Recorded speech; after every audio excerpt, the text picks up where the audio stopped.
Well, KREM 2 is continuing to keep an eye on the cleanup and the repairs of the Lewiston reservoir that failed 1 week ago. And much of the city is still under that boil water advisory after the reservoir spilled more than 3 million gallons. KREM 2's Shannon Mowdy made her third trip to Lewiston here in the last week to check on what's being done now. The city of Lewiston is one step closer to lifting a boil water advisory that still impacts a large chunk of town. A week after it ruptured, what's left in this water reservoir is being pumped out.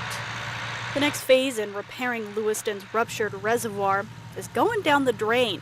Water left in the underground tank was pumped into storm drains Wednesday, but it's good news. Major step in the right direction today. Public Works Director Dustin Johnson says they've now isolated the reservoir from the rest of the city's water system. Once we can demonstrate to the Department of Environmental Quality, any other regulatory authorities that we are safe and we can meet fire flows, we can lift the boil order. That could happen as soon as this weekend, Johnson estimates, if water samples come back clean, which so far over the last week, they have. In the meantime... Yeah, so at the moment, it's just kind of a play by ear. People are still relying on bottled, boiled, or water pumped from this truck, like Adam Snell. It sucks. It really does.